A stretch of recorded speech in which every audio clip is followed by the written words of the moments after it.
Here. Alderman Lazara. Here. Alderman Sizmarsky. Alderman E. Wesley. Here. Alderman R. Wesley. Alderman Winger. Here. Alderman Woods. Here. Mayor Police.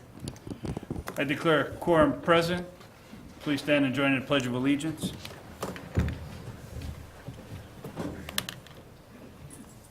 I pledge allegiance to the flag of the United States of America and to the republic for which it stands, one nation, under God, indivisible, with liberty and justice for all. That's what I thought. And Roy just came in. Alderman Wesley's here.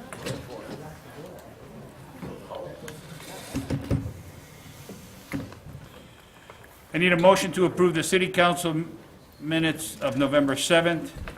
Do I have a motion? So move. Second. On one hand, All right, second. thank you. Any corrections? All in favor? Aye. Opposed? Motion carries. Do any citizens wish to be heard on matters not listed on the agenda? If you could please go to the podium, state your name and address.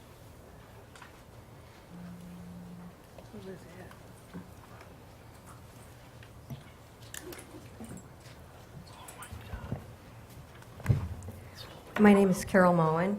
I live at 249 East Montrose Avenue, and I have some questions regarding the work on the streets on Montrose and Cedar that's been going on for the past few months. I hope it's, at least I assume it's due to be completed soon, but it's just, I'm having a problem with all the dust in the area. I had a bad cold a month or so ago, and I've got a cough that just won't stop, and it's because of all the dust that's out there. The other day, when they were digging my yard, the dust is just flying all over. And last week when I tried to walk, there was like a thick smog out there, and I came home, and I was coughing, and my nose was stopped up, and I couldn't breathe. When my husband gets home, he can't breathe in the house, and he does have asthma. And when he's at the office, he's fine. In the beginning, when they started this work, I've noticed, too, that they'll be working, and then they seem to disappear, so I assume they're working somewhere else. And I think Cedar's been torn up for a month longer than Montrose has been. And I know one day, too, they were doing some private work for an individual rather than working on getting the street completed. And I'm just wondering why this project was scheduled to start in September. Why didn't it start in the summer? I think everybody in this room knows that people with allergies have a worse time in the spring and fall. So I think summer would have been a much better time to start this project. And I understand that there are penalties for if the completion is not done on time, but I'm assuming the city gets the penalties. And personally, I think the residents should be the ones getting the penalties. We're the ones that are living through this. And with the exception of Frank over there, who's on the edge of it, you guys aren't sitting in the middle of this living, trying to breathe, being out in it. My husband's had to wear a mask just to clean up the leaves in the yard so he could be out there and breathe and get through that. I'm running humidifiers now that I wouldn't be using. I'm using a lot more of my holistic and natural health products to just try to keep my cough under control. I've been going for acupuncture, and she informed me that this is allergies. It's not still my cold, it's allergies. And I told her about the street, and she said, that's what your problem is. So I'm just questioning why this was started so late, and is it going to be done? At least I hope it's going to be done. Thank you. Mr. Murmas? Just on a couple of those issues, the project is actually, it is on time to be scheduled, potentially a little bit ahead of schedule, actually. The exact date escapes me. I think, Jeremy, you just looked that up. What was that date? 27th, November 27th. So they are a little bit ahead of schedule. The project was bid out a little later in the season than we would have liked, so normally we would like to get that project done a little bit, or started a little bit earlier. So in the future, in future construction seasons where the city's working on getting projects done a little bit earlier, there's some initiatives that some of the council members are working on that may help that matter. I know Alderman Wesley's probably going to chime in a second. Also, the third item, appreciate your concern coming to me, coming to the council today, to the city. This is the first we've heard of the dust and all this cleanup. I talked to another neighbor right before the meeting. I'll make sure to address this with them tomorrow morning. And if it continues, let me know. Call my office and we'll. Can be done about it, if it rains, then the dust will settle. But I just want to be done about it. It's just the project getting over. Thank you. Anyone else? Do you want to? Okay. All right, written communiques. I do have some written communiques from Felicia Krupinski on Maple. She just, she had her windows measured, and she said the people who came to her home were very prompt, considerate, and polite. They went out of their way to move her furniture when needed and return it to the original location. She was very pleased. She just wanted to make that a mention. Once again, for those of you who are going to be having Thanksgiving and frying a turkey, on Saturday, November 30th, between 9 and 12 here at City Hall, as long as you bring the used liquid cooking oil in a closed container such as milk jug, plastic bottle, or container you bought it in, bring it here to drop off instead of dropping it in your sewer and drains. Next, we do have Metra's having their 8th annual Metra Safety Poster and Essay Contest. This is for all students, K through 12. The theme is Get Smart. Poster contest awards are for first, second, and third place winners. The deadline is January 31st. For more information, visit www.metracontest.com. I believe we have this on the website as well, correct? And there is a first place winner will be selected from 3 grade groups. First place is an iPad, second place is $250, and third place is $100.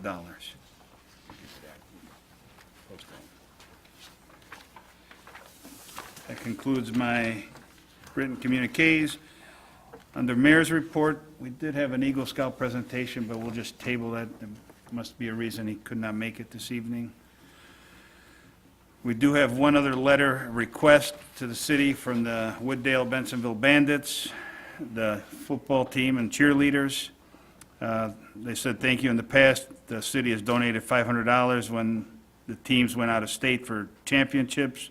This year, they have a boys' team traveling to Michigan City for a playoff game and a girls traveling to Florida for a cheerleading championship. Basically, they are asking if it's possible if we can do $500 for each team or whatever we can do to offset some of the costs for them to go to Michigan and Florida. And they also says here the last 5 years they have brought in first place trophies the last five years. Alderman Roy Wesley. When are they asking for this right away, or Yes, they're actually leaving probably next week. why so late on? We got this email late last week, and so this is the first council meeting. That's why. What, could you, Can how about Mayor, this? can I tell you why? They just won the tournament last weekend, so they didn't want to ask until they won the tournament. Thank you, Shirley. So the cheerleaders are going, The cheerleaders are in a cheerleading competition in Florida. when is that? Which one won, the football or the We're cheerleading? both. The boys won for the football team's going to Michigan for national championships, and the cheerleaders are going to Florida. So both teams are going Within the next couple of weeks? next week. They usually have it around Thanksgiving, from what I remember. Alderman Woods. Are they asking for $500 a team, for $500 for the football, $500 for the cheerleading? They are asking for that, or whatever we are able.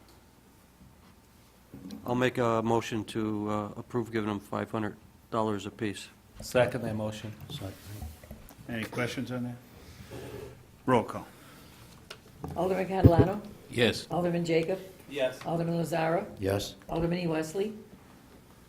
Yes. Alderman R. Wesley? Yes. Alderman Winger? Yes. Alderman Woods? Yes. That passes.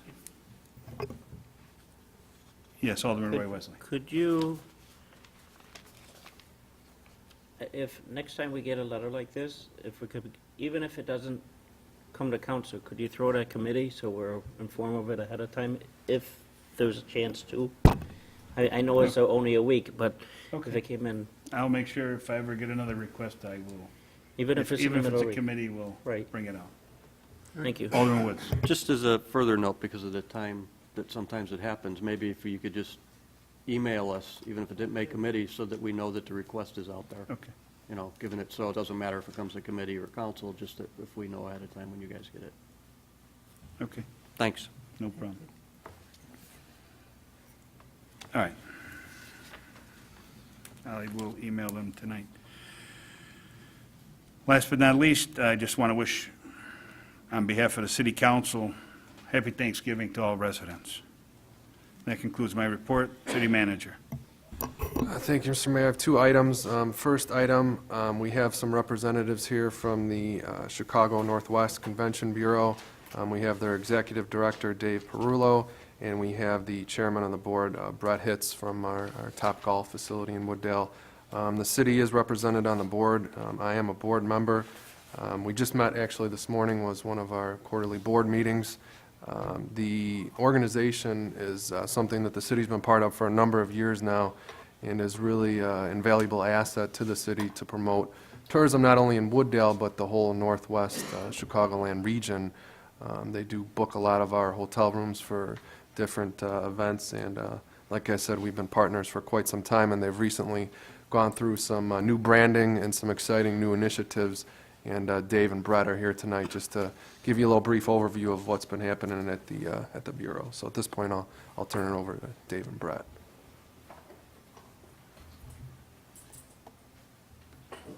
Thank you, Mayor. Once again, my name is Dave Perullo. I'm president of Meet Chicago Northwest, and I'd like to thank you folks for inviting us in this evening to provide a quick overview of some of the changes at the Convention and Visitors Bureau. Within the past year, we began an effort to rebrand the Convention Bureau to better represent the region. I'm messing with my computer to get a PowerPoint up. And many of you know us historically as being originally organized as the Greater Woodfield Convention and Visitors Bureau, and for many years afterwards as the Woodfield Chicago Northwest Convention Bureau. So this evening I'm here to give you an update on the... Excuse me one second. Well, man, I Alderman just Wisdom. want everyone to know that the PowerPoint is in its envelope that is in front of your dais if you want to take notes on it. I don't know if you do that, the PowerPoint. Go ahead, continue. Thank you. Thank you, Alderman.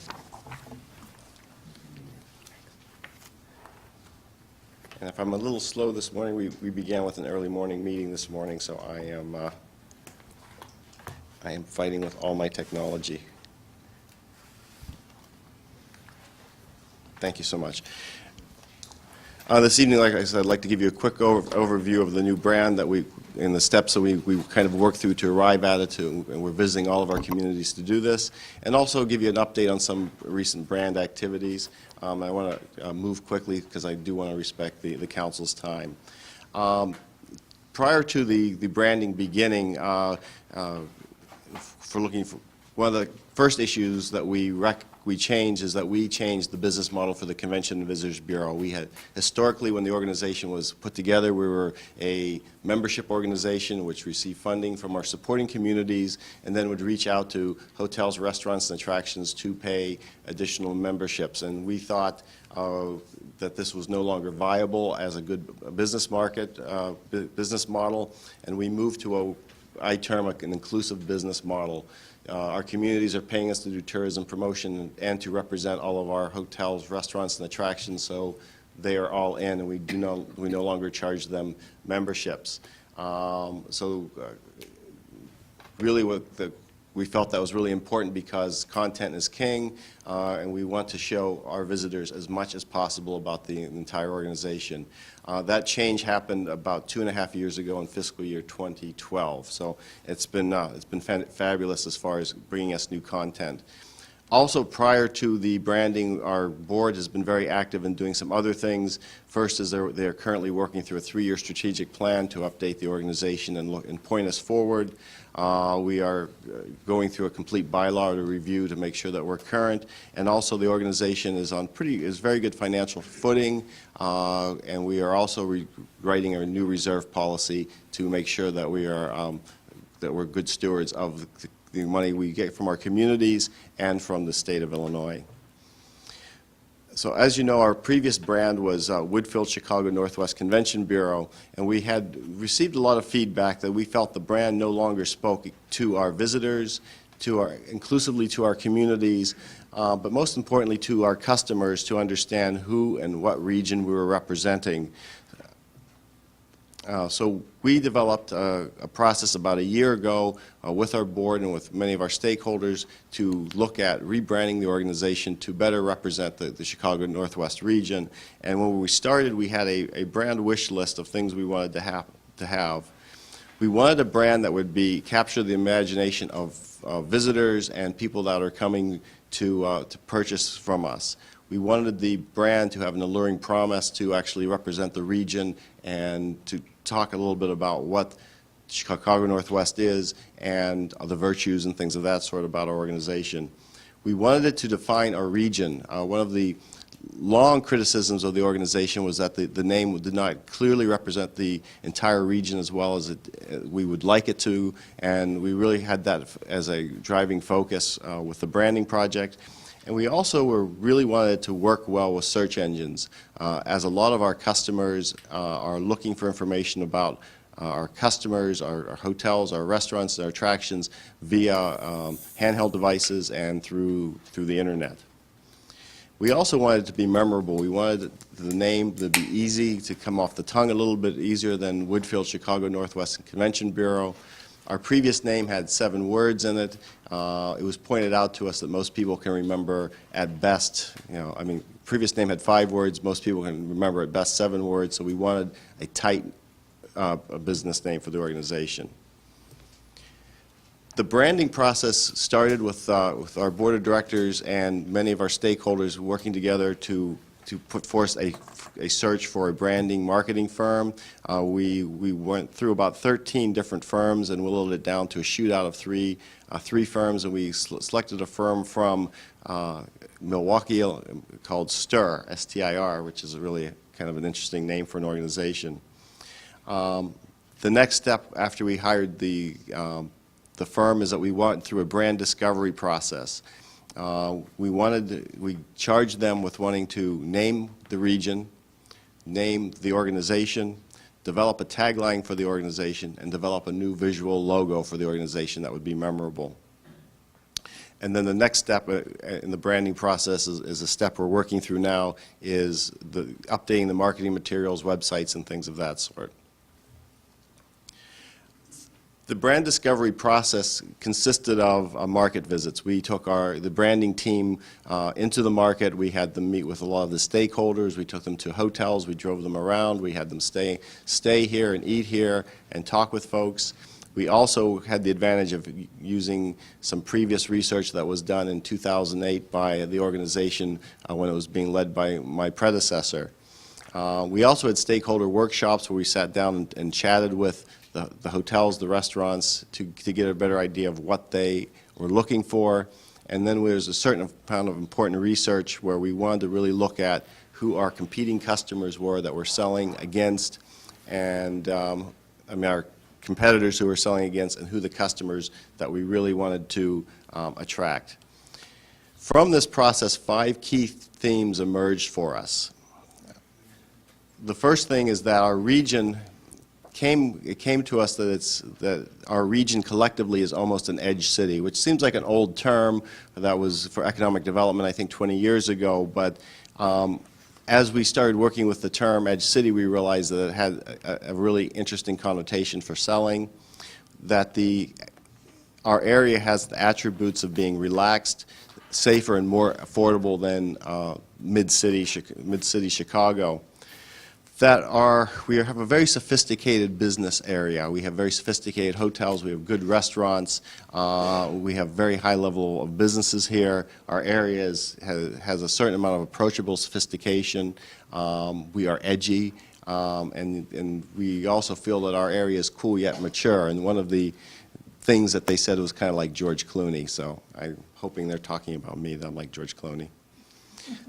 The other important thing is that we found out through the process that hospitality is in our DNA. We have great hotels, we have great restaurants, they know what they're doing, and there's a Midwest level of service that we think is really important. that we feel we relay particularly well in our communities. Our fourth theme that came out very clearly was the customer demographics, and this was, of all the positions when we were working through the discovery process, I was very happy that our stakeholders around the table all said the same thing. Our customer demographic, our first customer that the organization should be working towards would be both meeting and convention groups and the individual business traveler.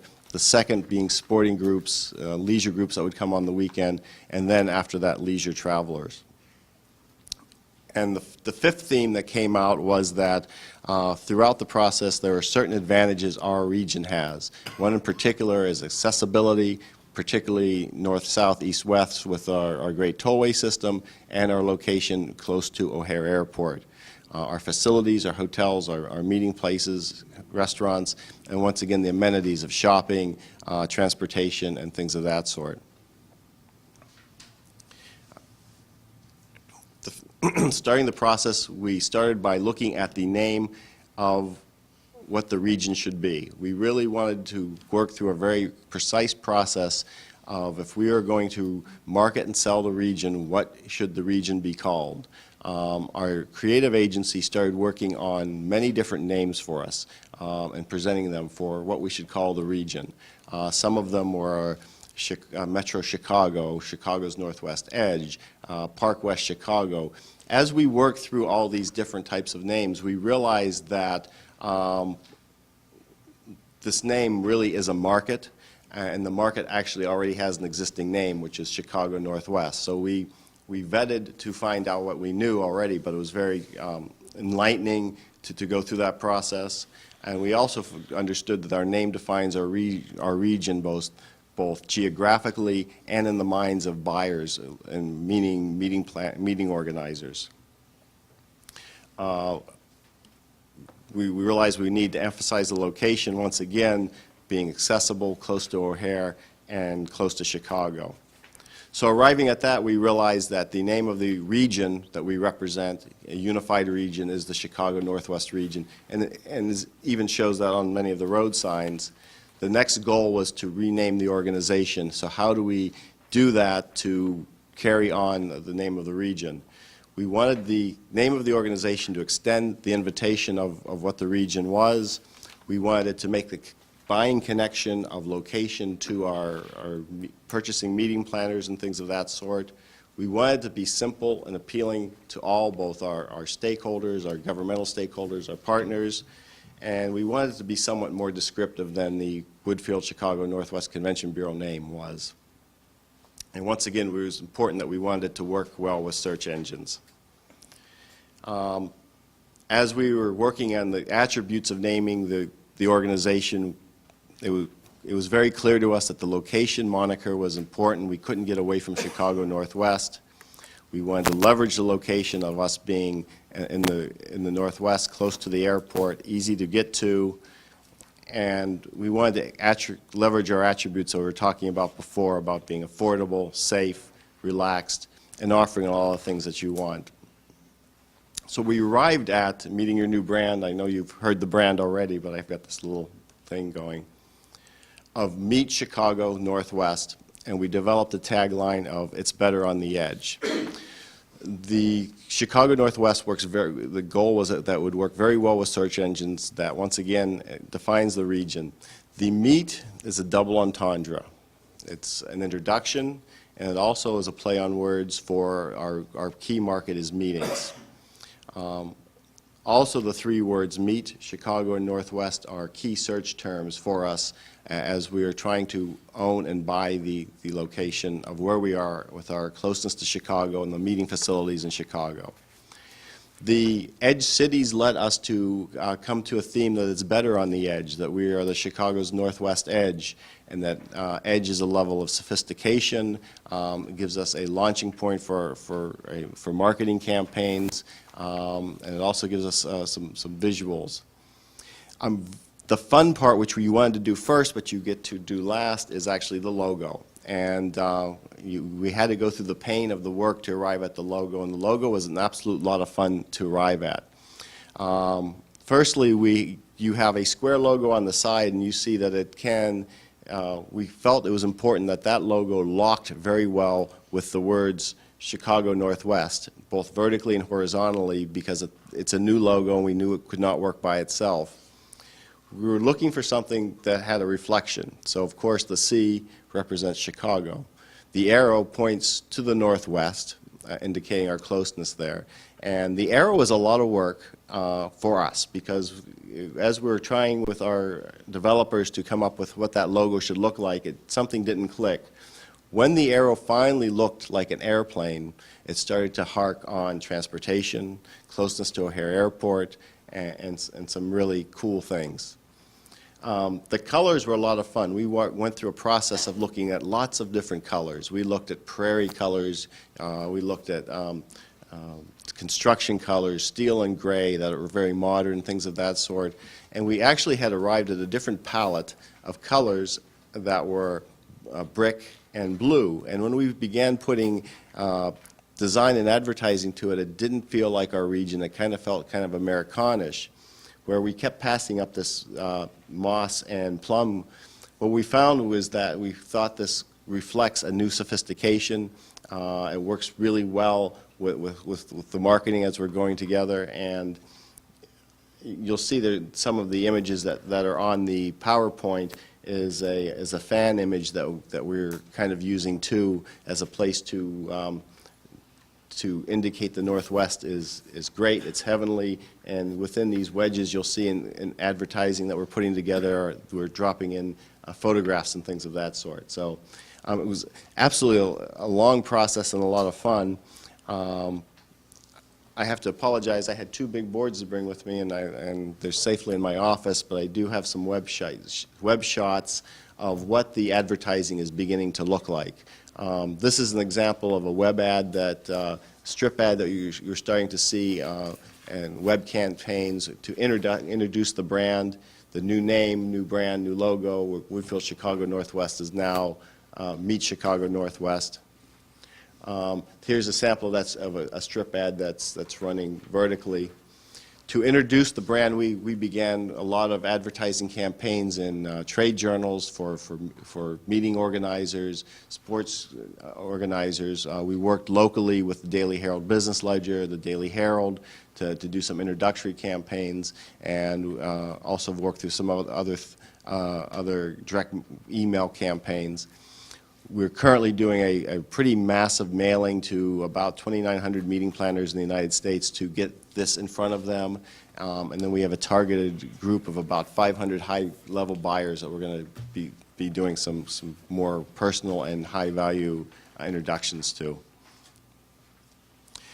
Next steps for us is now to begin to work this new brand into things that represent the region.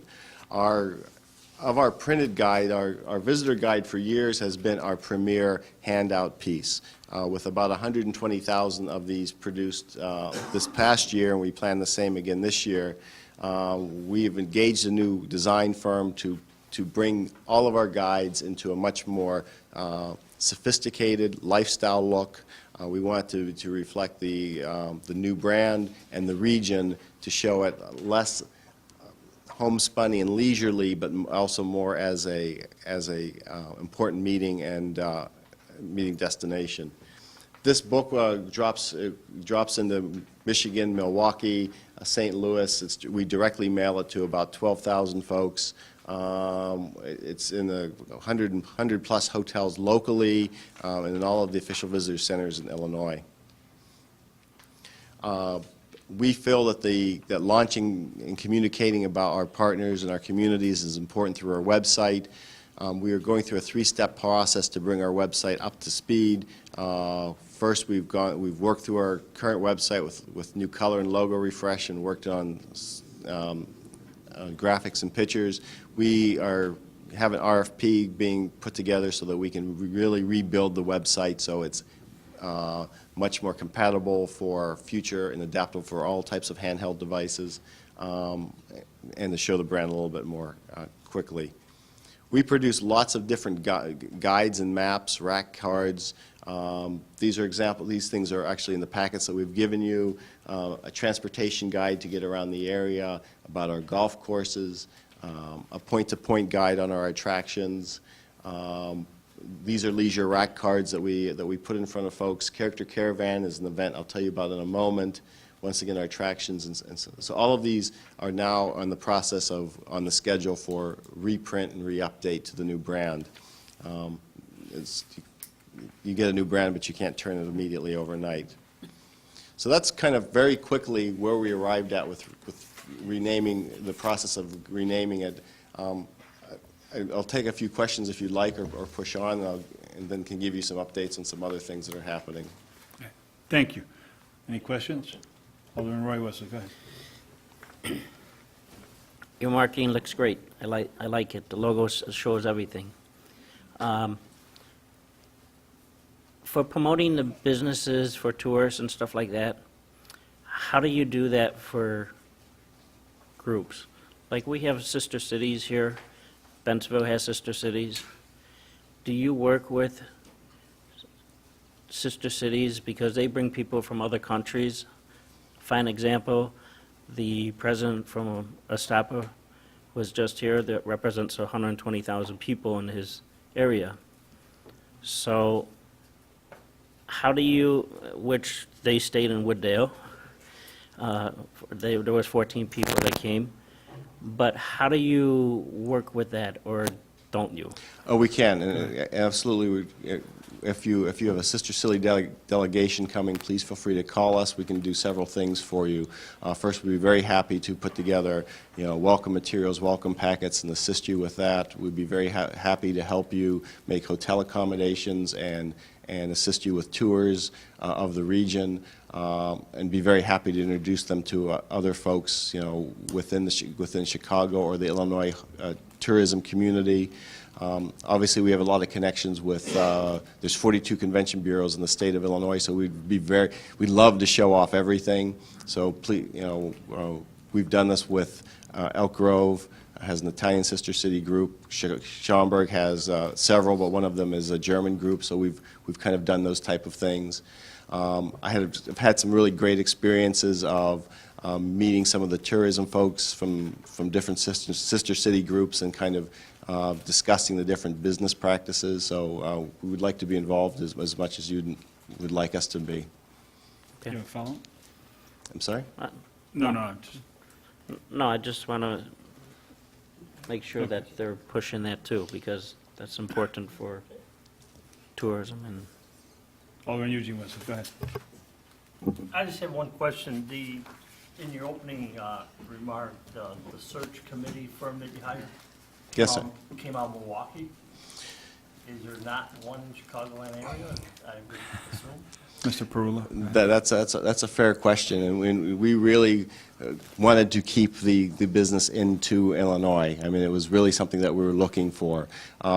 We also were very cognizant of that we needed to work with a marketing firm that understood destination marketing organizations so that we would not push them up the training ladder. At the end of the day, when when it turned out to a shootout, quite honestly, it came down to staying within the budget that we're trying to stay in, and actually them selling themselves.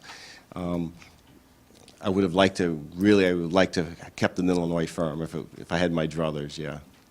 Okay. You have a follow-up? Yeah, I just have one other follow-up, and I don't know if the money that you receive from the towns that are a member of this organization, do you provide an audit report on where that money is being spent to the villages, or? Absolutely. Our organization is audited. I can be very happy to provide. We provide financial reports to all of our board directors. We provide we are audited both by an independent audit, and I can provide that report to you. And our financials are always open for inspection. So, yes. Yeah, I mean, I would like to just see one of their audit. Okay. Just to see. I'd be very happy. We literally just had the audit report for the fiscal year that ended by our independent auditor, and I'll forward it to the Jeff. city manager for you. I mean, I think your organization is great, you had brought, but it's something I would like to see more. Okay. Money to. Okay. Thank you. Any other questions? I'll Thank take a few minutes and step beyond the branding process to tell you a few things that we're doing currently that are a little bit more fun than this. The goal of the Bureau, of course, has lots of things. Our job is to do marketing placement to market and sell the region. We have a certain amount of promotional events we've put on over the years to build awareness. We provide information for visitors, printed, electronically, more and more social media, and then we also have 4 people that are in direct sales, well 5 because I'm also in direct sales, who actually go out and through going to 20-some professional trade shows, making telephone calls, face-to-face meetings, tours, try to encourage folks to have awareness of our region and to make the introductions to our sales department, to the sales departments of the various hotels. I'm going to go back because, believe it or not, it's already been a year since Ryder Cup. And when I presented to the board today, I was talking a little bit about the Ryder Cup effect, of what a great bump it made to the economy. And I have not been in to see you. Some of the things that we did specifically for Ryder Cup is we really focused on, we weren't the host organization, so we acted as a welcome organization. And we provided welcome materials through all of the hotels in the northwest suburbs. We made very segmented dining maps that we put into the hotels, and there's one actually in your packet that we kind of made at this corridor with the partnership of Wooddale, Roselle, and Itasca to kind of build awareness to the folks staying in those hotels to eat locally. A lot of welcome clings, signs. We also invested in some welcome billboards along the interstate, trying to drive folks to welcome them and drive them to the websites to look at us. So I can't believe it's been a year already. We are also very proud of doing small things, and one of the things we've been in the past has been one of the sponsors for Prairie Fest, and we'll continue to reinvest in that because, you know, it's community stuff is so much fun. It gives us things to talk about. Some real recent stuff that's happened. We had a nice party a couple weeks ago to reveal our new brand. We partner with the Daily Herald Business Ledger to do a local business expo to promote businesses. We just had this at the Daily Herald takes care of the work, and we hang our name on it. They just had it at the Meadows Club in Rolling Meadows last week. Great turnout. They had 81 exhibitors and about 750 attendees. We also do certain things directly that we feel it's important to help our salespeople in the various hotels to know each other and to know the product. And by doing this, we had a hospitality networking night here in Wooddale at Topgolf a couple weeks ago, where we brought together 50 of the different sales folks from your hotels and different hotels, so these guys know each other and can refer business back and forth to each other, and also had the attractions that are locally, regionally there to build relationships for it. So it's a lot of fun, and I always thank Brett for being a great board member and pitching in for us. We like to have a party, and we'd like to invite you to our party. Our annual open house is December 4th from 11 to 2 in our office. It's an opportunity for you to meet other stakeholders in the hospitality community. We'll probably have about 150 to 200 folks that are through. I hope you all received the notes I sent you, so I hope you can stop by. It's also a food drive. We collect food and give it to one of the local food pantries every year. This is the 3rd year we're doing a local leisure attraction program that is we call it Character Caravan. It started 3 years ago. We took literally the mascots from our different places, from Topgolf, from Arlington Park, from Sega GameWorks, and we went to Milwaukee and got in front of folks. Last year we did it at Boomer Stadium, and this year, I hope this doesn't get recorded. It is. It's going to be locally in Woodfield Mall. I don't have the date, but Woodfield Mall has become a great partner, which means that we're going to have a pretty big flow in June to promote our partners. That is one of our local things that's a lot of fun. We're trying to provide some professional development for some of our hotel partners. We are launching a social media seminar for them in March coming up, once again, so our partners get a foot up on that. I'm very, very, very excited about this next promotion is we are developing a restaurant week for the northwest suburbs. Chicago itself has had a restaurant week for 3 or 4 years. I've tried to work with them cooperatively to tail onto it, and we said, heck, we want to do something to promote our suburbs only. So we have a great restaurant group. Our restaurant week is targeted for February 20th through March 2nd, which is after the other restaurant week and after Valentine's Day. There's no cost for restaurants to participate. The Bureau is investing about $20,000 in advertising on this. We have an ad schedule put together to work with several of the radio stations, with the Daily Herald Business Ledger, and with the restaurant partners itself. The goal of Restaurant Week is to introduce, during a slow period of time, restaurants to people that may not have come there before, and to offer a fixed price menu. So we're developing the program with our restaurants so that we can offer 2 sets of fixed prices, one for a more expensive or higher end restaurant, and one more for the casual restaurant. And our goal is to drive new buyers from the western, southwestern, and predominantly northern suburbs a little bit further east, a little bit further north to the Chicago Northwest region, bring them in from the east with why we're trying to use WGN, and start experiencing the restaurants here. I've really wanted to do this for a long time, so we will need a minimum of 20 restaurants to make a commitment to do that, and I think it's moving forward. We also like to do videos. We do some partner videos. We've done community videos. We feel that videos are an important deck from people when they come to our website. I've given copies of 2 videos to the city manager to share with folks, so I didn't want to burden your time, but we just did one on Topgolf, which is really cool. And then we did one with this guy here that you may or may not have seen about the city. So that's some of the stuff that's happening. I mean, it's been a very exciting time. We are honored to represent all our communities. We thank the city for entrusting the investment in us. I'm available at any time to meet with you, to answer questions, if you have a customer you think we should meet, we're here to help sell you. Thank you. Thank you. Any other questions? Yes. Alderman Catalano. Is there a reason why Bensenville's not included?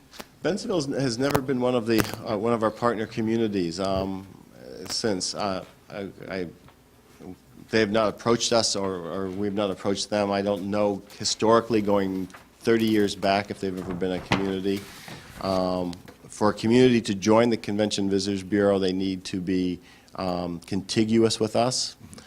So they have to touch a border of an existing community, and they have to not be represented by anyone else, and I don't think Bensenville is. Yeah. Another suggestion, maybe the magazine, you can make the type a little bit bigger for our seniors. I'm having the same issue. Okay. So, yes. Yeah. Thank you. Thank you, sir. Alderman Roy Wessel, go ahead. Alderman, don't promote Bensenville. Wooddale is better than Bensenville. No, I understand that, but Thank you. When we began the naming process and I started visiting each of the communities, each community had the same suggestion that we should be the Itasca Convention Bureau, or should be the Arlington Heights Convention Bureau. But we really thought the Chicago Northwest resonates inclusively, which is something that I know many of the communities have asked us for many years to do. All right. Thank you very much. Thank you. One other item for the council tonight, and a more serious matter. Police Chief Greg Vesta is going to give a short presentation on one of the initiatives that he's been working on.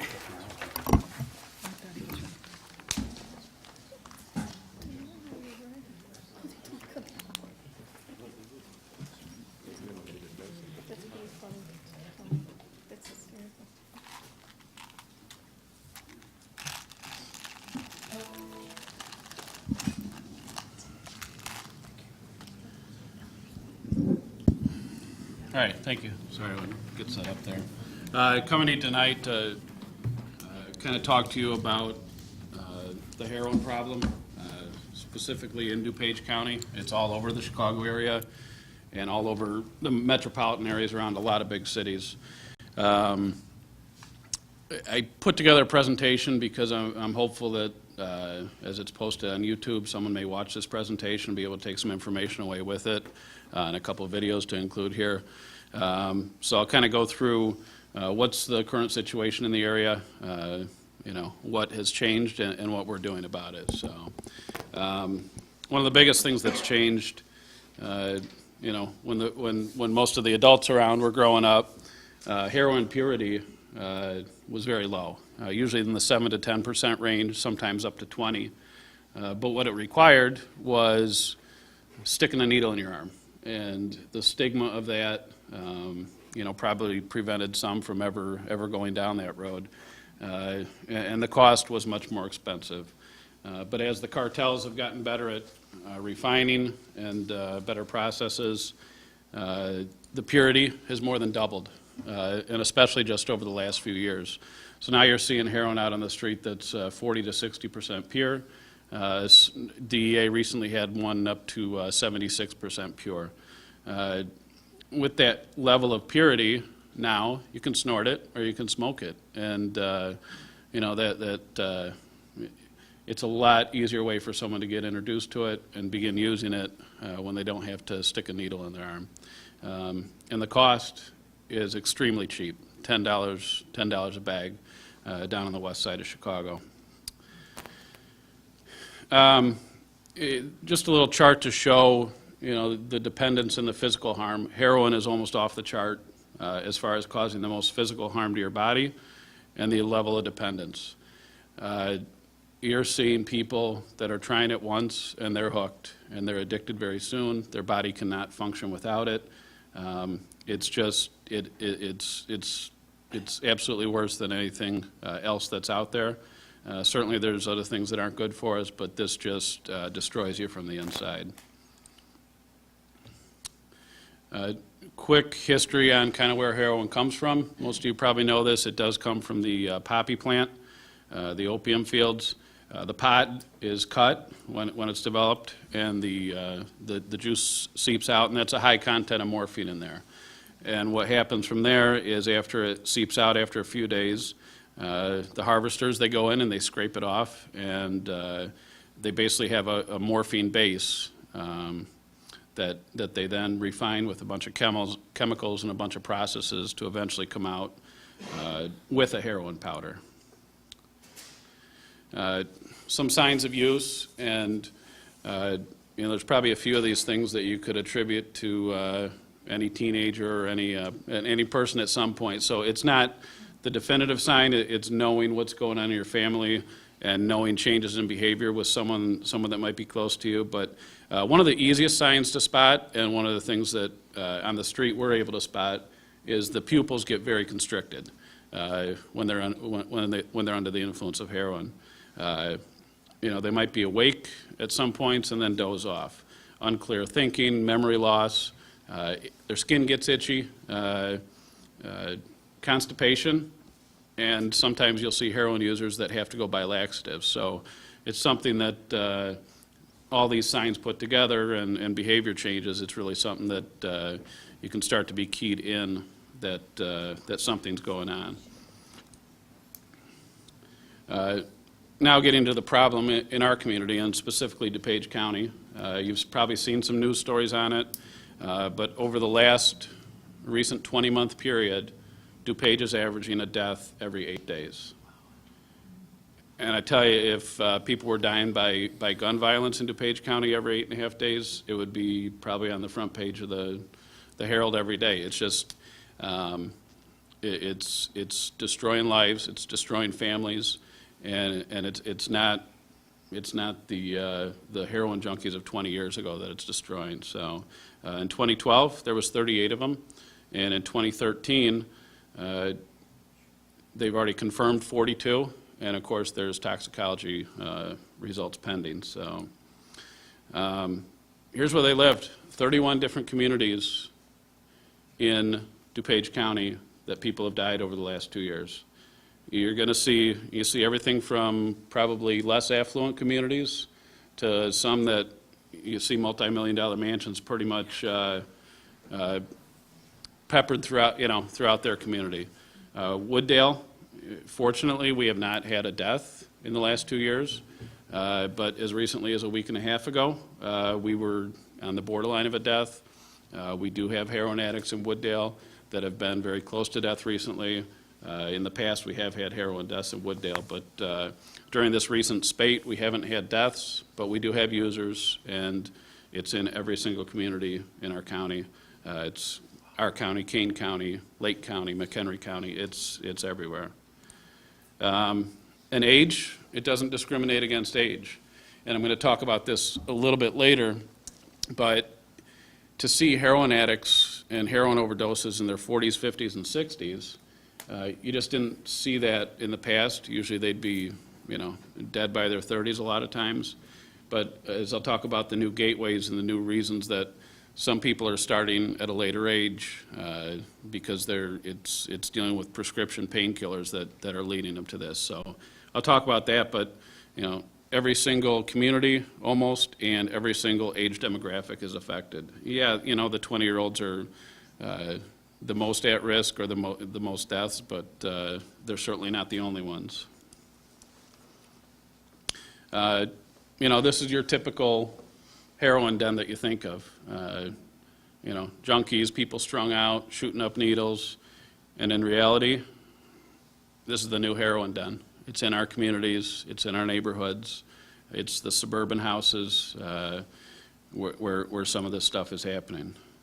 Reality, your perceived addict is this guy, and I know we talked about it, but really the people that are at risk, people that are undergoing medical treatments and getting prescription painkillers, athletes, a huge amount of the new heroin addicts, a large amount are from prescription painkillers, and athletes are very much at risk. They get an injury, they get opiate-based pain medications, and I'll talk about this a little bit, but it's not bad parenting, it's not families from, kids from families that don't care. It's everywhere, and the gateways are certainly changing on how they're getting to it. So why the increase? You got your traditional gateways, other types of drugs that sometimes do lead to experimentation or some peer pressure issues. I mentioned the social stigma of needle use. You don't need to do that. Some of the heroin addicts we've talked to, they've never touched a needle in their life, and they never would. They're afraid of them, but they can get it pure enough through their nose that they don't have to shoot it up. It's easy availability, right nearby us, it's inexpensive, and the prescription drug abuse. What's interesting is, according to the CDC, since 1999, opiate-based pain medication prescriptions have quadrupled in the U.S. We account for, I think it's about 80% of all opiate-based pain medications in the whole world. And about 80% of people who use heroin, they previously abused prescription painkillers. So some of the, oxycodone, hydrocodone, morphine, fentanyl, and hydromorphone. The top two are usually the ones that you usually see, the people that are on Vicodin, Norco, OxyContin, and Percocet. And those drugs, they have legitimate uses, and uses that some people are never going to abuse, but what we're seeing is with the medical providers, and we're working with them to try and educate them too, is I know another police chief, his daughter just got her wisdom teeth out a couple weeks ago. She got out, not a horrible surgery, and they're sending her out with 30 Vicodin pills. And, having these pills do have a use, they do have but it's when it leads to dependence, when you don't need it anymore and they continue to use. What you're seeing is, at some point, people, after they run out of their prescriptions, they start doctor shopping because they're addicted to it. Once the doctor shopping runs out, they go to either stealing pills from someone else, medicine cabinets, or buying it on the street. And what it comes down to is some of these pills are running $40, $50, $60 a pill. Well, you can replace that with heroin for $10 a bag, and that's where at some points people are turning to heroin for not only the high, but being able to afford it. So DuPage County, if we're looking at, 40-some deaths already this year, this is, they say for that, the statistics of the number of people that actually are in treatment, make emergency room visits, but really, even if you look at 130 people who abuse or are dependent on heroin right now, multiply that time, you're looking at 4,000 people in DuPage County, just averaging that out. And it's not just DuPage County, but it's all around. I don't know if many of you might have heard about the Heroin Highway. What it is, it's our easy accessibility to the west side of Chicago. And it's people from our towns that are heading down there and buying their heroin. I have a short video just showing these transactions that are happening downtown, and it's people from our area. At 2:30 in the afternoon, business is booming off the Eisenhower. They're waiting in line right now. It's a drive-through. Police say this woman is about to pick up heroin from 2 suspected dealers in a car just 20 feet from our hidden camera. Inside, she grabs the order for customers parked nearby. She busted a Yui right in the middle of the street. This young woman is so eager to buy, she pulls a U-turn right in front of this police stakeout. Her SUV is registered in West Suburban Lamont. She just served up there. The DuPage County Metropolitan Enforcement Group says a growing number of users here are teenagers from the suburbs. Hinsdale, from Lombard, from Elmhurst. During the past year, Master Sergeant Steve Lone has seen a 700% increase in heroin seizures in DuPage County. A 700% increase? Yes. In heroin? Yes, it's astounding. I lived in Elmhurst. 20-year-old Chris made the drive from DuPage down the Ike many times as a teenager. A road kids call the Heroin Highway. First stop, K-Town, where the streets start with K and end with a $10 dose of H. 40 minutes there and back, and I'd be high at the house. At first, I was kind of scared. I'd never been to the ghetto, but then you get used to it. You actually get excited to be there. If you're white, they'll yell at you to park. It's just like a drive-through. Give them the money, they give you the dope, and then just drive off. It is a completely different user base that we're seeing being attracted to it. The DEA's Jack Riley says the heroin is coming from Mexican cartels, white, cheap, and smooth enough to snort.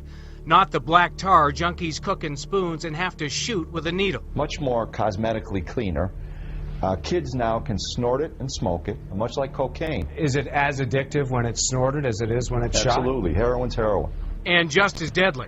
The director of the Illinois Consortium on Drug Policy at Roosevelt University says heroin overdoses have doubled and tripled in some collar counties in just 3 years. How does heroin kill kids? It stops them from breathing. It slows the breathing down until you don't have enough oxygen in your body and your heart stops beating. It's going to double in another 5 years. A fact retired Chicago police officer John Roberts knows all too well. He moved his family to Will County to get away from drugs in the city. But his youngest son, Billy, still got hooked on heroin. The kids just don't understand it. Do the parents?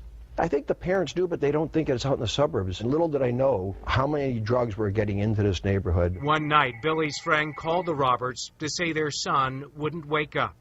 Billy was 19. I lost a boy who I loved with all my heart. And nothing can bring him back. Chris could easily have been Billy, but he got busted, went to jail, and to rehab.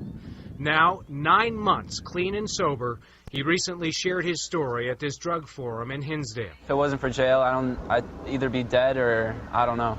Billy Roberts did not survive, but his parents are speaking out to keep other kids alive. Back in K-Town, there is a lot of work to be done. Police say that pickup is from Joliet, and the young man inside just scored. And now he's got his hood off. Okay, he's younger. Yeah. These kids don't know what they're getting into. No, they don't. And they have no concept as to what's in it, what it's been cut with, and its purity. The Heroin Highway. It's here. We participate with DUMEG, and as you're aware, we have an undercover officer. Just last week, we did an operation with Elmhurst, and Dumeg was involved, some of our people were involved.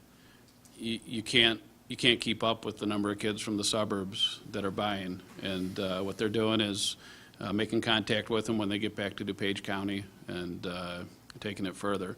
Dumeg is also, as they do some of these operations, they've been involved in a letter writing thing. You know, they can't say that someone's selling, but they're notifying parents that your car was used and it was seen in a heavily populated drug area. So trying to get that word out to some of the families. But as much as you do it, you know, we also can't enforce our way out of it. And kind of what our goal is, we're trying to get the word out through tonight, through some other things that I'm going to talk about, to get people to understand to not even try it once. You know, you try it once, you could be done. And the number of people we've seen that either end up in jail or dead is, it's really staggering. So what are we doing? You know, I mentioned the enforcement. We have some ongoing investigations, as does Dumeg, but we're never going to arrest our way out of the problem. Recently, DuPage Meg, they did the first statewide RICO, the racketeering charges against the heroin organization. That actually case started from our case agent, from our officer that's in Dumeg. You know, it was several months of wire rooms and involvement with the DEA, but they did break up a large ring, but there's going to be someone that comes in to step in for them. Also, drug-induced homicide statutes, the state's attorney, if there are any deaths, probably 6-8 years ago, they weren't as aggressively pursued for the people that supplied that type of heroin. Now, any heroin death in DuPage County, they treat as a drug-induced homicide, and they do additional follow-up and try to find out who dealt it to them. Recently, I know Bartlett, a 15-year-old, died of an overdose, and they arrested 2 people on that case. One other thing that's new is the Good Samaritan reporting laws, and that's where if someone is having an overdose, someone that's with them can call us without jeopardy of being arrested within a certain amount. There's a certain, I think there's a certain gram amount. And we recently experienced that here where, you know, under the Good Samaritan, thankfully he called us, and the kid, you know, he's alive today with one more shot to hopefully get clean. Some of the things we're doing too, as far as education, we're having a Wooddale Community Forum. That's the first start for us. I have copies, and it's going to go in all your packets, and we're really just this week starting to market this. December 17th at the junior high. I would love nothing more than to have the auditorium filled with parents and relatives, and it doesn't have to be people with kids, because you might have a niece or a nephew or a friend that, you know, that needs to know about these dangers. So obviously we're going to be there. The fire department's going to be there too to answer any questions. The DuPage Coroner, he's going to present at this, and we also have Nick. He was on a WGN story last night. He's a recovering heroin addict. When we started trying to put together this forum this summer, and kind of as the whole DuPage Chiefs as a whole, we brainstormed and had the idea, let's find some recovering heroin addicts to talk to kids and talk to families, because not everyone always wants to listen to the police. You know, me preaching to a teenager isn't always going to work. You need to have someone that can relate to them. Well, we identified about 12 people that we thought might have a shot. Well, Nick's the only one that's left that we know is still clean, and he's been clean for 2 years. He's a powerful speaker. He tells a very good story, and he's going to be at our forum. I just met with him this week to kind of finalize some things. We're also going to have some family members of heroin addicts, someone that lost a family member. And Alexian Brothers just confirmed today that they're going to be here for some behavioral health stuff. So if you can get the word out, or if someone's watching this at home, we're certainly going to market it as much as we can, but we want to get as many people there as we can. In addition to the Wooddale Forum, we've been adding a lot of information to our website that people can click on and look at. We've got a YouTube video on there of an interview with Nick that the DuPage Chiefs did, him and his mom, and the story that they went through. But I know we're getting a lot of activity with people looking at that information. I mentioned the YouTube video. We went out to Wheaton and used their facilities to interview Nick and his mom. The YouTube video that's on our YouTube channel and several others, the sheriffs, West Chicago, Bartlett, they're getting hundreds of views. So it is drawing interest to the video. So we hope that helps. And then on January 29th, the Bensenville Police Department and our police department are going to be presenting something similar to what we're going to be doing in Wooddale, but we're going to be hitting every single class at Fenton High School in an assembly. Fenton is 100% on board.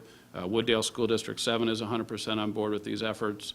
And part of this came out of, we met this summer with the regional superintendent, and I think the attitude of, not the attitude, I shouldn't say that, but the people not wanting to step up and say, yes, we have the problem. We're an affluent community, and it was basically said, we all have a problem, and by stepping up and doing a forum first, just because Wooddale hasn't had a death, and some towns around us have had them in the last 2 years, doesn't mean we shouldn't be getting the word out there. So at Fenton, we're going to be doing in front of every single kid, and then at night they're going to have a similar forum to what we're doing in Wooddale. So we're going to assist in marketing that too, and do that. Another thing we're doing is the DuPage Narcan program. It's a pilot program. The coroner was really key in getting this program running. And actually, probably the best thing to do is, I got a short video here on what the Narcan program is. It was first used in Quincy, Massachusetts, and we are one of the test sites, one of 6 test sites in DuPage County. We went to training on Monday, and it's starting to roll out to our guys, but this is a little bit about what it's about. Police Officer Ryan Donnelly has a new weapon in his cruiser. So it goes right there. Narcan. The Narcan is administered, and As shown in this training video, Narcan reverses an overdose by blocking an opioid's ability to attach to brain cells. Normal breathing can resume within minutes. we gave her the Narcan, and it was just... Donnelly has used the nasal spray form of Narcan to reverse overdoses 8 times. Quincy is the nation's first police department to require every officer on patrol to carry the drug. The cop aspect, you're like, oh, this person's engaging in an illegal activity, but the human aspect, you're like, this is a life.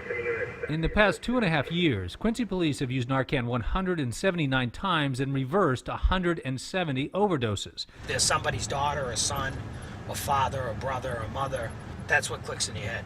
When Nancy Holler's son Brendan overdosed last October, an officer used Narcan to revive him. People think that this is the homeless junkie that lives on the street, but these are our children. We have a very serious epidemic in this country that started with prescription drugs. Brendan's addiction began when he started sneaking painkillers prescribed for his father's back injury. That was his gateway to heroin.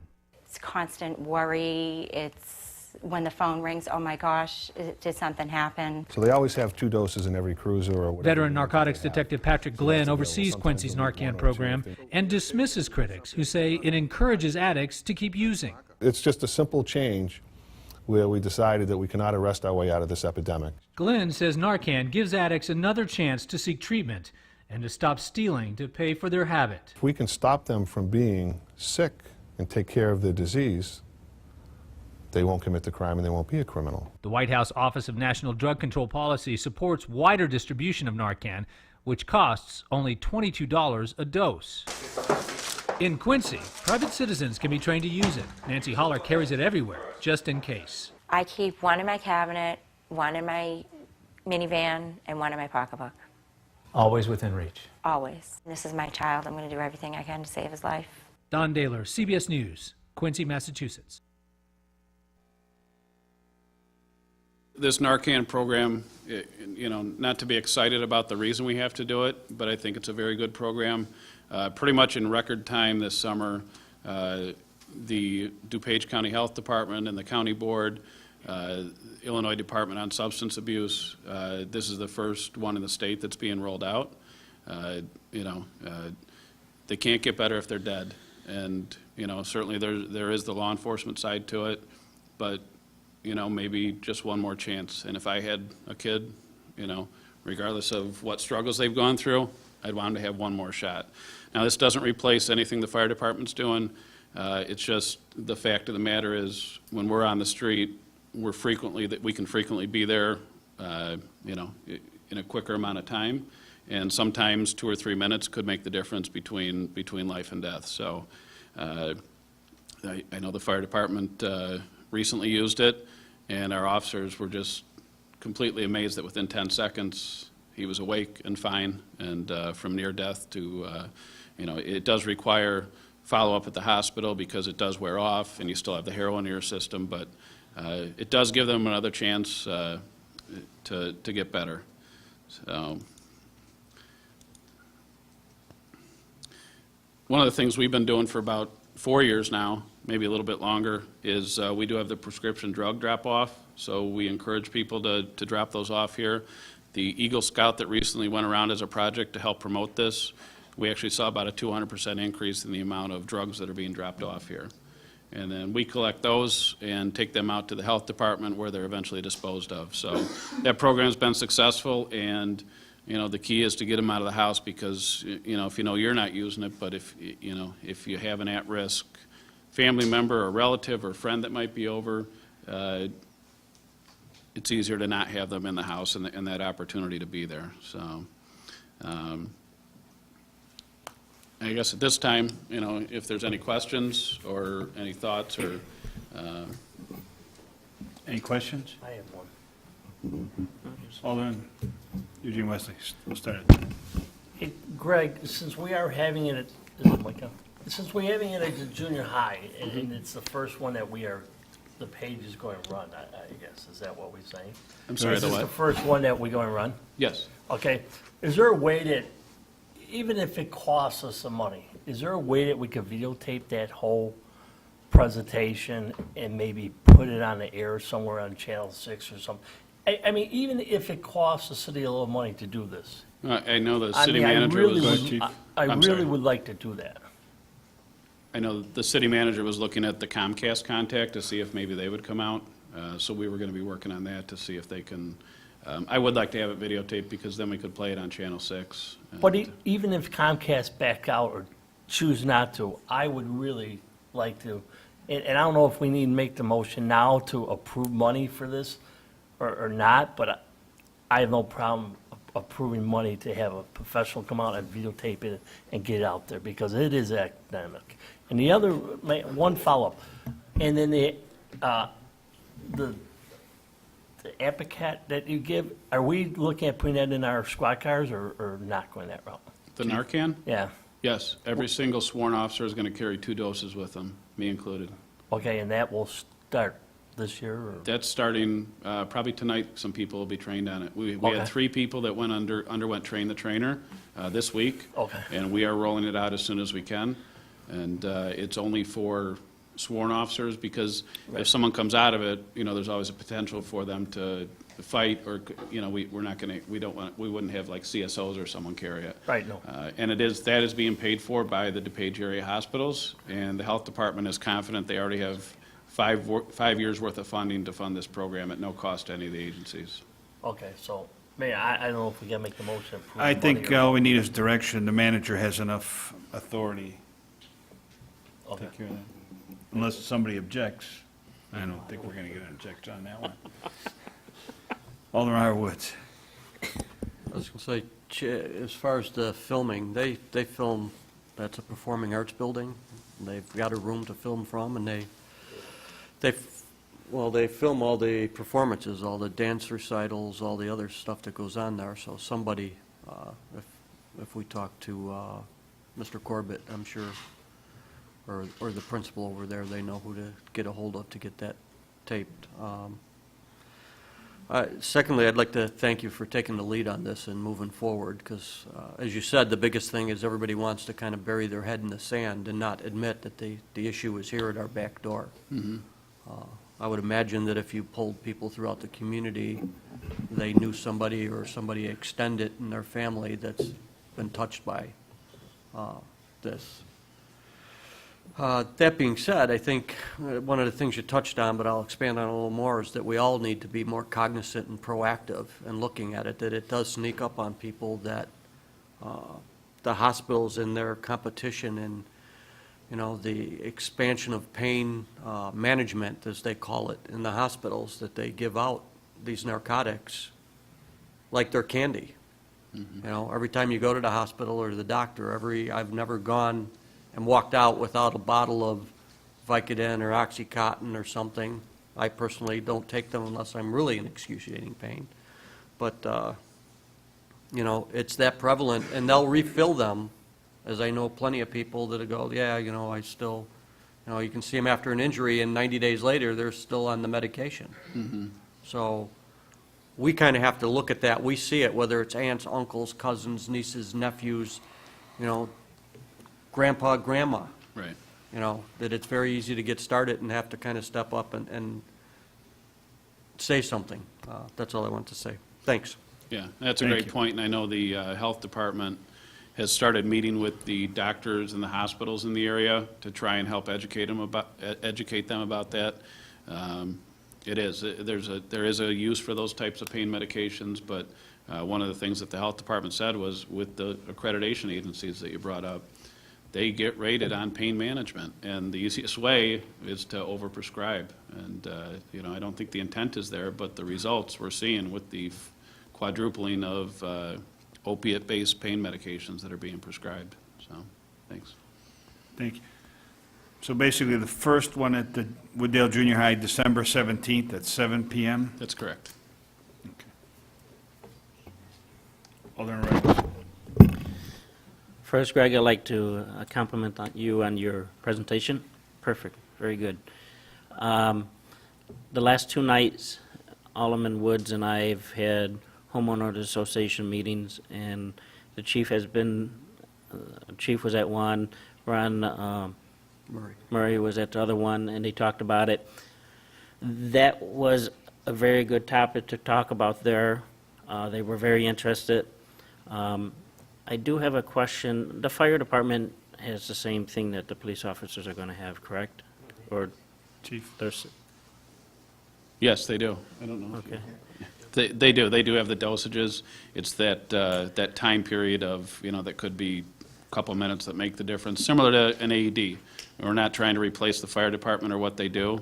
It's just those couple understand. minutes that can save a life. So, to top it off, I want to thank you for the presentation that you gave to the associations last night and the presentation tonight. So the 2 topics, big topics were this and Knox boxes for the fire department. So, thanks. Thank you. Alderman Jacob. Greg, yeah, I also want to thank you.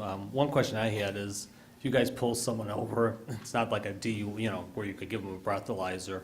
Is there any way for you guys to tell that someone's on this when you pull them over, or not really? Chief? We do have, our officers go to field testing for narcotics use and different symptoms. Part of that is also interviews, but the only way we can prove it, we'd have to do a blood draw, a blood and urine draw.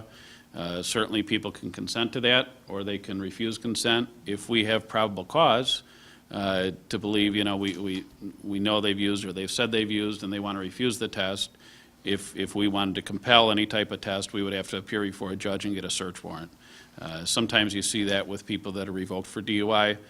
We review those cases with the state's attorney when alcohol is easier to detect, but our officers have been to drug detection training.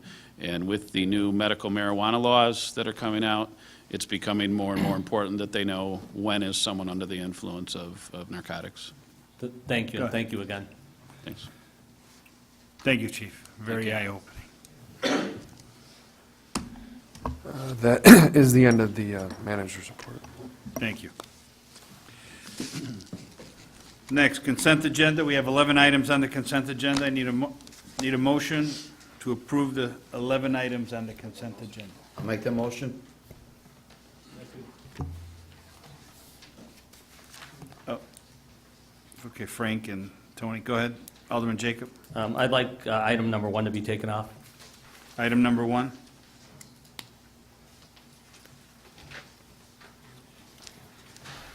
Okay. Alderman Lazar, will you amend your motion? Yes. And Alderman Carolina? Yes. Thank you. Any other ones before we go on? Okay, roll call. Alderman Catalano? Yes. Alderman Jacob? Yes. Alderman Lazara? Yes. Alderman E. Wesley? Yes. Alderman R. Wesley? Yes. Alderman Winger? Yes. Alderman Woods? Yes. That passes. Now, I'll entertain a motion to approve the items on the agenda, starting with number 2, approval of purchase in-car computers and not to exceed amount of $55,950. Item number 3, approval of pay request, partial number 6, Schroeder Asphalt Services Incorporated for the Royal Oak Subdivision Improvements Project in the not to exceed amount of $611,150.46. Item number 4, approval of pay request, partial number 2, Northwest General Contractors Incorporated for the 2013 Infrastructure Improvement Project and not to exceed amount of $941,871.33. Item number 5, approval of vehicle purchase, wastewater plant, 2014 Ford F-250 in the not to exceed amount of $18,305. Item number 6, a resolution accepting the fiscal year 2013 annual audit report form from Wolf and Company LLP. Item number 7, a resolution approving the insurance brokerage services of Mesero Financial. Item number 8, a resolution authorizing the City of Wooddale to enter into an insurance agreement with Brit Specialty Insurance for city general liability, employee benefit liability, and auto insurance. Item number 9, a resolution authorizing the City of Wooddale to enter into an insurance agreement with the Hanover Insurance Group Incorporated for the city property and crime insurance. Item number 10, a resolution authorizing the City of Wooddale to enter an insurance agreement with Illinois Public Risk Fund for workers' compensation insurance. Item number 11, approval of professional services agreement amendment number 1, HR Green Incorporated, engineering services and project management for the Elgin O'Hare project. Do I have a motion? So move. Second. Any questions? Roll call. Alderman, pardon me, Alderman Catalano? Yes. Alderman Jacob? Yes. Alderman Lazara? Yes. Alderman E. Wesley? Yes. Alderman R. Wesley? Yes. Alderman Winger? Yes. Alderman Woods? Yes. That passes. Next, committee chairman reports, planning and zoning, Alderman Woods. I have no report, Mayor. Thank you. Public health and safety, Alderman Roy Wesley. No report. Thank you. Public works, Alderman Lazara. Thank you, Mayor. Report and recommendation, pay request partial number 17, Maximum Construction Corp. for their North WWTP upgrades, Phase 1A project, and the not-to-exceed amount of $466,082.05. That is my motion. Do I have a second? Second. Any questions? Alderman Eugene Wesley? Mayor, Yes. I don't know if this is a place to talk about this, this bill. Obviously, we've been still having problems with them finishing that project off. I'm going to stop right now unless legal tells me. Mr. Bond? Yeah, and we have, as you're aware, the monies have been held back on that payment, so that payment reflects those monies that have been withheld, and I can discuss it in more detail, given the legal nature of that after the meeting, if you'd like. Thank you very much. Anything further? Roll call. Alderman Catalano? Yes. Alderman Jacob? Yes. Alderman Lazara? Yes. Alderman E. Wesley? No. Alderman R. Wesley? Yes. Alderman Winger? Yes. Alderman Woods? Yes. That passes. Report and recommendation, professional services agreement amendment number 4, HR Green Inc. construction phase services for the North WWTP upgrade project Phase 1B. That is my motion. Do I have a second? Second. Questions? Alderman Jacobs? I have a question about this. I'm not sure who to ask. Go ahead. though, Maybe. We'll get somebody Okay. up there. My question is, I just want to make sure that to save, we're spending a lot of money on this wastewater treatment plant, and to save $48,000, I want to make sure we're not taking any shortcuts that we're going to end up having to pay for, a couple years down the road. So I just kind of want to understand why we're doing this here. Mr. Murmas will take that one.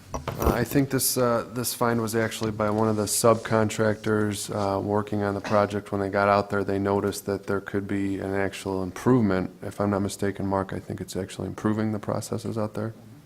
Just using it. Mr. Hardy, could you go to the microphone or come to the table, please? Thank you.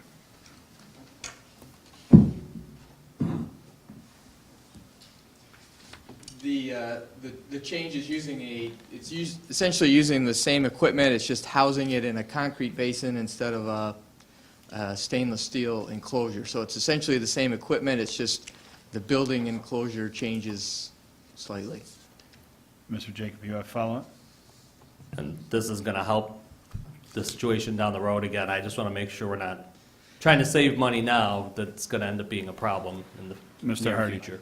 Yes, the treatment ability remains the same. It's a building improvement that brings up the foundation up higher, that the contractor came up with this alternative to make it so the building isn't as deep and gets it up out of the water table, and it's a less costly construction for him. Thank you. Any other questions? Alderman Woods. Yeah, are we moving it up to reach better soil conditions for burying to avoid the issues we had before with the flowing sand? Is that Correct. the Mr. Hardy. driving factor? Yes. Okay, and that's the only reason we're not changing anything else into the design. Obviously, you're going to modify the foundation, everything for the heights, but, It's mostly Good. concrete walls and floors that change. okay. Thank you. Do you have your hand up as well? Anyone else?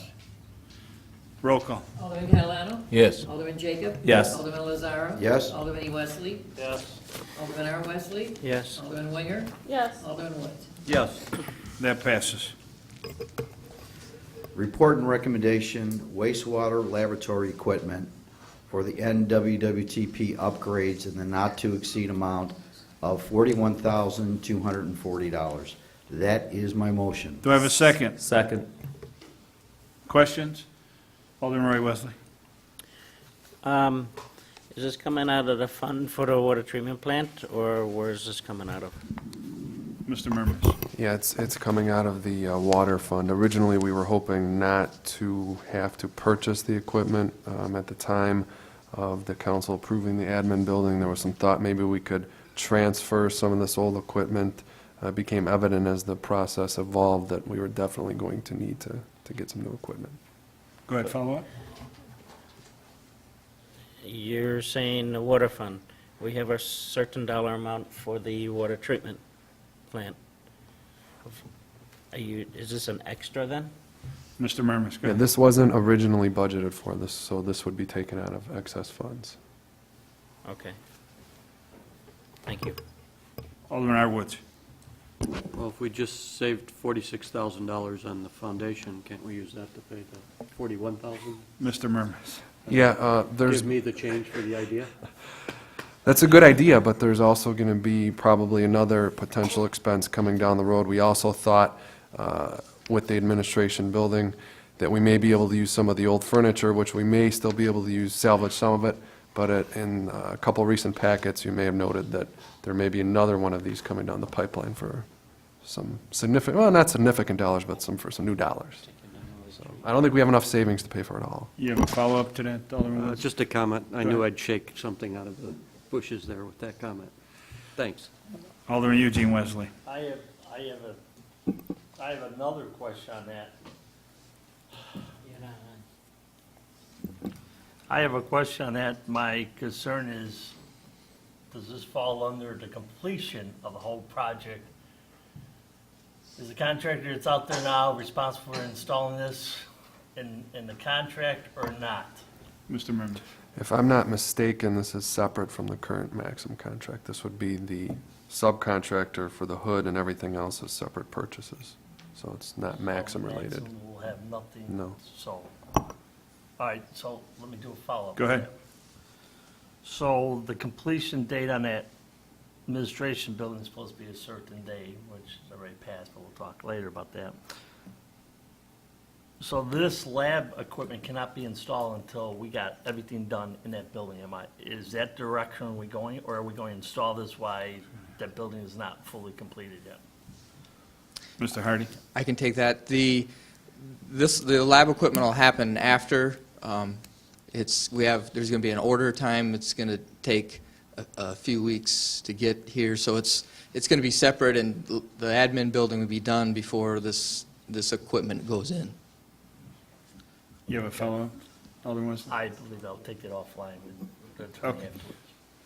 Alderman Woods, you had another question? Kind of the timing or logistics of this. If Maxim's still on there, on the job, correct? And this contractor is not under Maxim's contract, is he with the Williams Brothers, the new guy, or who's watching this guy, who's running the show? Mr. Hardy? The city's going to purchase it direct, and the actual people that were purchasing it is going to be installing it, and the city staff is going to put some minor connections for hooking up the faucets and things like that. So we're not hiring a contractor to do installing the casework or any of this equipment. So it'll be in-house. Some of the work's done in-house, is what you're telling us. You have a And follow- by the supplier. Right. Do you have a follow-up, Mr. Alderman Woods? They're going to hook up faucets, did you just? Well, Go ahead. the Maxim stubbed out the copper line out of the wall. We just have to go from the wall to the faucet, the plumbing under the counter. When I last saw it, there was just pipe, so somebody's got to cut it, shut down the water, sweat the shut-offs, install the cabinets, hook up the faucet. That sounds like a contractor, not our guy, just hooking up the faucet. And the drain, then. Go ahead. So, Yeah, it's my understanding that Brad and his guys are going to make those connections underneath the cabinet. thank you. Alderman Jacob? I have one more question here. I see some of this stuff is needed and it's built in, but like the vacuum, the microscope, the phosphorus test kit, I mean, that's all movable items. I mean, is this stuff they needed in the past, or is it just they need it now all of a sudden, or? Mr. Hardy?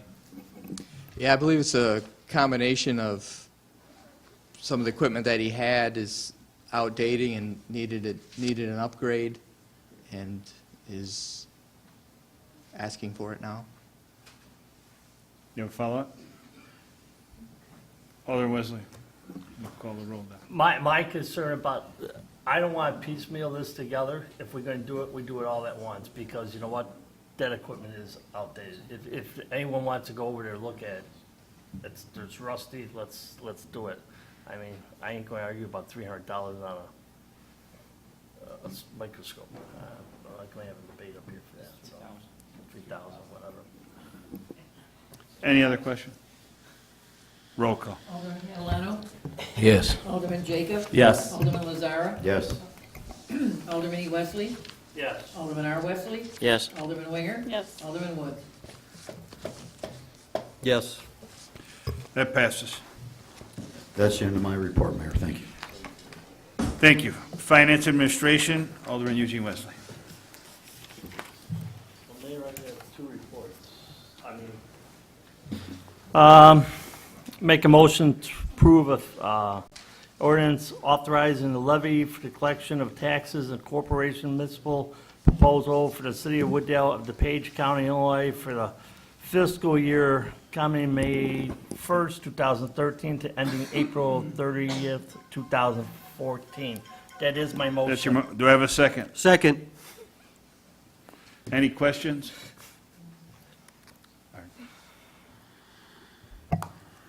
Roll call. Alderman Catalano? Yes. Alderman Lazara? Yes? Alderman Jacob? Yes. Alderman E. Wesley? Yes. Alderman R. Wesley? Yes. Alderman Winger? Yes. Alderman Woods? Yes. That passes. I'll make a motion, an ordinance abandoning the tax Herefore levy for the year 2013 to pay debt services, generally obligation bonds, alternate revenue service series of 2012 of the city of Wooddale, DePage County of Illinois. That is my motion. Do I have a second? Second. Questions? Roll call. Alderman Catalano? Yes. Alderman Jacob? Yes. Alderman Lazara? Yes. Alderman E. Wesley? Yes. Alderman R. Wesley? Yes. Alderman Winger? Yes. Alderman Wood? Yes. That passes. That concludes your report? That's my report, Thank you. Mayor. All right, other business, we have item number 1 from the consent agenda. I need a motion to approve the approval of Arborwood's letter of credit closeout. Do I have a motion? I'll make the motion. Second. Okay, and we had a question? Alderman Jacob. I talked to John Forrest about this. There is a little bit of a problem there that I want to make sure gets taken care of. There's a drainage condition at Arbor Lane and Spruce Avenue that is very similar to Irving Park. The water is there, so I was going to ask John to, he did look into it with the engineer to see what needs to be done to resolve the issue. I don't want the city paying for this when the developer should be paying for this prior to getting his money.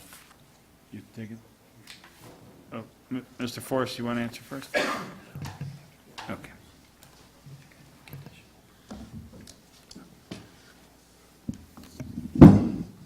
Yes, thank you, Mr. Mayor. I was out at the site yesterday with Matt York. We took a look at the condition there, and what is, it's where the Arbor Lane, the paving, when it came down and met Spruce Street, there is an area along the middle of that does not totally drain off into one of the storm sewer inlets south of that intersection. I was able to get somebody from Baxter Woodman out there today. He also inspected it. Gave me prepared a memo that he emailed to me. The repair there should be relatively minor. It's the opinion of the consulting engineer that this is something that the developer's paving contractor should have been probably a little more, should have taken some elevations out there or possibly worked and done the paving in such a way to keep positive drainage in there. So it is something I haven't had a chance to talk to the developer about, but it's something that they will be responsible to take care of. I mean, we have a couple of options of what we want to do tonight or what we could do tonight. I'll let the city attorney address that. But keep in mind, we will still be having $92,500 of a 2-year maintenance bond, and that is to correct non-compliant conditions or poor workmanship out there. Mr. Bond. Yeah, as Mr. Forrest indicated, certainly the city would be protected with the maintenance bond, but the fact that you've not yet approved the release of the letter of credit, if it's the desire to get that resolved quickly, which makes sense, and do that before the release, then I would simply suggest that the approval of the item on the agenda this evening be subject to the sign-off by the city attorney, the city engineer, and the city manager. That way, it wouldn't need to come back before you once they have come to a conclusion that the situation Mr. Forrest has indicated exists, has been corrected, then that letter of credit will then be released. You still, again, have the $92,500 maintenance bond for other items that may come up, but that appears to be the only issue, and it would be prudent to simply condition, if the mover and seconder accept that, to condition the release upon those 3 approvals. That way, the city is going to be clearly going to be protected before that money is released. Alderman Woods, do you agree to that amendment? I'll accept the amendment to the... Alderman Lazara, you were the seconder? Yes. Okay, Alderman Woods, you had a question? Yeah, a few more things. Lot 17, which is a buildable lot and not yet built out, is kind of in disrepair. I was wondering if that thing was graded to what its final grading should be. I mean, right now it looks like it could be, a minor retention pond in its own, and there's a pile of concrete that recently was dumped there just to clean up that site a little bit. Mr. Forrest? I did see that, the concrete that Alderman Woods was talking about when I was out there yesterday. I'll certainly get a hold of the developer and tell him he needs to get rid of that and see what his plans are, how soon he's going to be building on that lot. Something further? Go ahead. Yeah, also along Pine, I'm assuming that that's his silt fence and stuff. Should that all be taken down and cleaned up in there also? I have a- Go ahead. Alderman Jacobs got something if you want to, I have That's like right. 3 other. You have the floor, go ahead. Okay. When I was going through the history of this thing,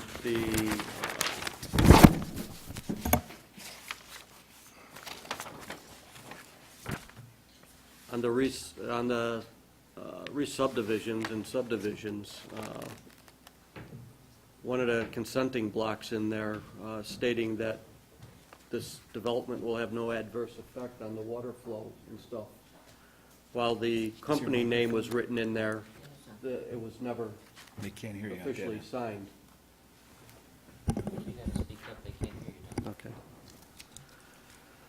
What I was saying on the plats of subdivision and re-subdivision, there's a title block that states that the subdivision will have no adverse effect on water flow in the area. It was, the company's name was put down and it was dated, but nobody physically signed it on 2 different occasions. I'm just wondering from the city attorney if that has to be done, should it be signed, or? Mr. Bond? The fact that it's dated and it's got the company name on it, that would satisfy, but it would make more sense to have somebody's actual signature on there, and I think that ought to be done as part of this condition. Okay, can we add that to the Sure. motion? Second or agree? I agree. Okay. My other thing is last time I was concerned, or my understanding of the homeowners association, that was supposed to be more encompassing. So when I asked for some documents, I read those and got into the pre-annexation agreement, which seems to be the dictating document of all the documents. And in there, page 15, section 19, homeowners association, the way I read it, makes that the whole subdivision or platted area covered under the subdivision and re-subdivision, both plats, should be under the homeowners association. If the city attorney could read that and Mr. Bond? Yeah, I will check that and confirm that, yes. That's the end of my questions. Alderman Jacob? Last time excuse me, I had brought up that they had dug up to bury some electric lines. I want to make sure that, again, the city's not going to be putting sod in next spring, and that we're going to either hold some money back for that, and Mr. Bond? Yeah, and that specifically would be part of the maintenance bond that's going to be posted. That's the monies that they will have to do, and that won't be released until everything that's out there has been signed off. 2 years, correct? Correct. Follow-up, go ahead. Hey, just a question for the attorney. The maintenance bond, is that something, like, say we have a problem, is that something we have to do something with attorneys to get that done, or do we automatically get the money needed to fix it, the problem? Mr. Bond? Yeah, generally, you can't say never need attorneys, but generally, you don't need attorneys for the maintenance bond. It's designed because you don't get a final sign-off until everything's been taken care of. So it generally is a administrative function, and the items are taken care of under the maintenance bond to the extent that there's an argument what constitutes maintenance versus damage. You know, if a city plow were to run over a street light, is that the responsibility of the developer? Is that the responsibility of the city, or, you know, something like that? That may require an attorney involvement, but generally, these are items that are provided for under our code. They're required to be signed off by the city staff, and the maintenance bond is not released, and they don't get their money back until those are all done. So it really is an administrative function of the staff. Anything further? Roll call. Alderman Catalano? Hold on. What's all the changes that were made in this motion now? I heard 2, and is this other change in there now with the subdivision and everything's in there? I didn't hear the secondary agree or. Yes, he Well, amended. I didn't. There's only 2, but there's 3 now. But is that part of okaying his letter of credit that homeowners association. I mean. That is Mr. not, but I will take care Right. of, make sure. That's why I said if you could look into it, and, you know, that's the way I We thought had it was, and that's the way it reads. two amendments. That's correct. So that's not technically an amendment to the motion or a condition upon the letter of credit. Correct. You want to hear the two amendments? Yeah, I know. Can you, Mr. Bond? It's a condition, the release of letter of credit for Arbor Woods is conditioned upon the sign-up by the city engineer, city attorney, and city manager. Also conditioned upon the completion of the signature block with respect to the Mylars, I assume that they were signed on. May I ask why this other thing will not be in the motion to make sure that it is done? Mr. Bond? Because that's not an appropriate subject on it. The letter of credit doesn't cover that. That's a compliance with our ordinance and with the pre-annexation agreement. Okay, thank you. Alderman Jacobs, something Just else? one more question prior to approving this. The retention pond is not ours. I mean, we've already made that clear. Is that Right. correct? Mr. Bond? That is correct. Okay, thank you. Okay, roll call. Alderman Catalano. Yes. Alderman Jacob. Yes. Alderman Lazara. Yes. Alderman E. Wesley. Yes. Alderman R. Wesley. Yes. Alderman Winger. Yes. Alderman Woods. Yes. That passes. Next, approval list of bills, November 21st. Alderman Eugene Wesley. I'll make a motion to approve the bills November 21st, 2013 for amount of $2,719,885.22. That is my motion. Do I have a second? Second. Questions? Alderman Roy Wesley. Page 8, Maxman Construction. It says payment number 17. How many more payments we got on that? Mr. Murmas. This may be one of the final partial payments before we start to discuss those final payment closeout issues. So you might not see another partial payment. Oh, Sure. okay. Any other questions? Alderman Eugene Wesley, go ahead. I have page 8, page 7, RIT. IT? Yeah. For Nick, why are we giving him mileage? Did he leave Mr. for a Murmas. conference? Nick did go to a conference. Typically, when he does day-to-day operational stuff, we have a carpool car. The carpool car, I don't quite know if it would have made the conference, to tell you the truth. Okay. Only driven locally. So, Go ahead. Follow up? so are we saying we short a carpool car then, or what? Mr. No, Murmas. we have two carpool cars. We have the carpool car that you're probably familiar with. Yeah. That's not the one Nick uses. Nick uses a really old squad carpool car So that, why couldn't he use the one that I use? because that's needed day-to-day business for other city staff, as he was gone for a couple days. Any other questions? Roll call. Alderman Catalano. Yes. Alderman Jacob. Yes. Alderman Lazara. Yes. Alderman E. Wesley. Yes. Alderman R. Wesley. Yes. Alderman Winger. Yes. Alderman Woods. Yes. That passes. We do not need executive session, no items to be referred. I need a motion to adjourn. So move. Second. All in favor? Aye. Opposed? Motion passes.